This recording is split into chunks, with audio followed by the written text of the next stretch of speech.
All right, welcome to the Explainer. Today, we're breaking down that absolutely shocking 2-0 World Cup semifinal. You know, the one where the tournament favorites, France, got completely dismantled by a brilliant Spanish side. When you have two absolute heavyweight nations clashing on a stage like this, you're usually expecting a tight back-and-forth battle, right? But, man, what we actually witnessed was a surgical, tactical dissection. So, over the next 12 to 15 minutes or so, we're going to unpack exactly what went so incredibly wrong for a French team that, let's be honest, everyone expected to just cruise to the trophy, and how Spain masterfully engineered their path to the final. Okay, let's dive right into this. How exactly does a French team, with arguably the greatest firepower in world football, get completely neutralized, like without a single response? We are talking about a roster literally packed with Champions League winners, Ballon d'Or contenders, the most feared attackers on the planet. And yet, they looked entirely lost. It wasn't just a matter of having a bad day at the office. No, this was a massive, systemic failure under the highest pressure imaginable. And honestly, the sheer scale of that failure really comes down to one staggering number: 0.3. That's it.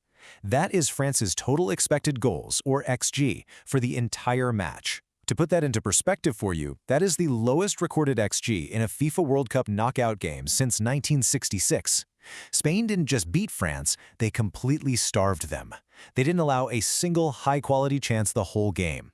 A team with that much attacking talent being held to an expected goals metric of essentially 0? It's virtually unheard of in modern international football. Section 1. France's missing superstars. Let's look at how France's attack completely stalled out. Look, you can have all the talent in the world on paper, but if it doesn't translate to the pitch when the stakes are highest, it means absolutely nothing. Just look at the sheer caliber of the names who simply vanished. Kylian Mbappé? Entirely isolated. Instead of making those terrifying vertical runs behind the defense that we're so used to, he kept dropping deep and just found himself swarmed. Ousmane and Dembélé, literally the current Ballon d'Or holder going into this tournament, went completely missing. Michael Olise was heavily suffocated by the Spanish midfield. He was completely unable to breathe or dictate play. And even when substitutes like Bradley Barcola came off the bench, the result was exactly the same. The biggest names in football simply didn't show up. Instead of fighting for second balls or playing as a cohesive unit, they were just standing around, basically waiting for a moment of individual magic that just never came. I actually think this quote perfectly hits the nail on the head. As this pundit observation points out, the collective will always win because it's a group, whereas France just looked like a bunch of individuals. A fragmented group of superstar egos is always going to crumble when pressure tested by a truly unified team. France played like a collection of individuals who were all just expecting someone else to save the day. And when plan A, give the ball to Mbappé and pray for a miracle, when that didn't work, there was absolutely no plan B. None. All right, Section 2, a tactical mismatch. Because the blame here doesn't just fall on the players.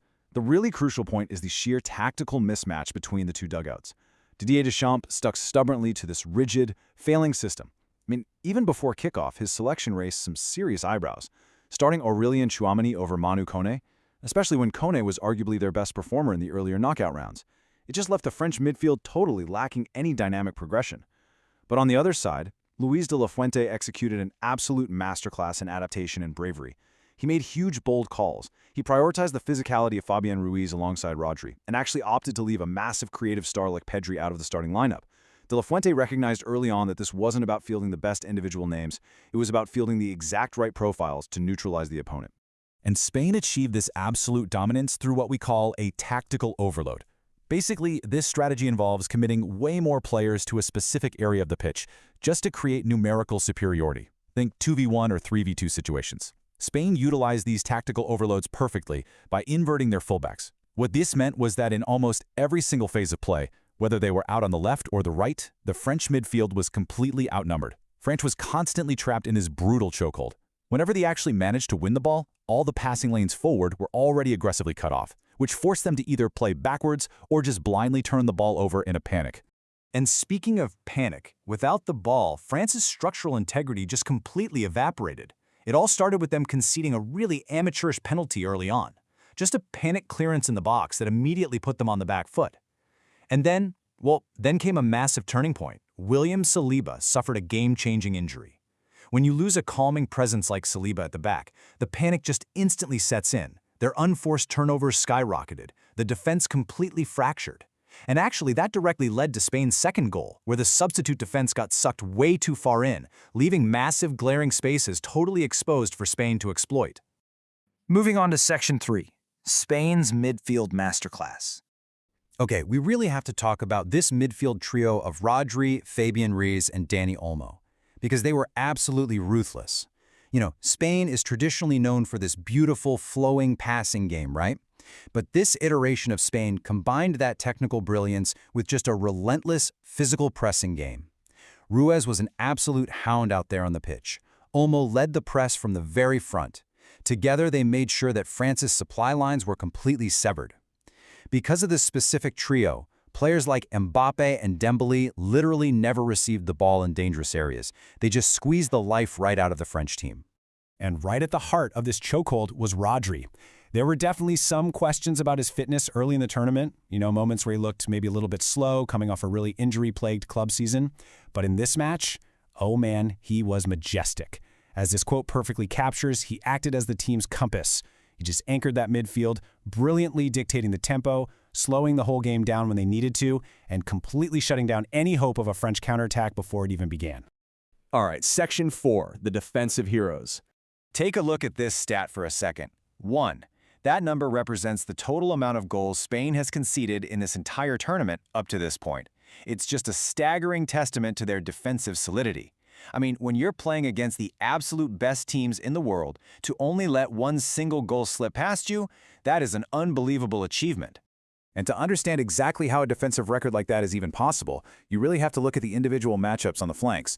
Marc Cucurella was an absolute monster out there, completely nullifying Ousmane Dembélé. He was closing down every single ball with incredible speed and aggression. Over on the right, Pedro Porro went head-to-head with Kylian Mbappé and Bradley Barcola, which is an incredibly daunting task for anyone. Yet Porro didn't just defend, he completely thrived. He kept pushing forward, keeping those French wingers pinned way back. They just aggressively neutralized the fastest, most dangerous wide players in the world. But honestly, we have to give some special recognition to a teenager here, 19-year-old Pau Cubarsí. Stepping into a World Cup semifinal against this French attack, you would absolutely expect some nerves. Instead, alongside Aymeric Laporte, Cubarsí delivered a remarkably calm, composed, and truly flawless man-of-the-match performance. The kid didn't put a single foot wrong.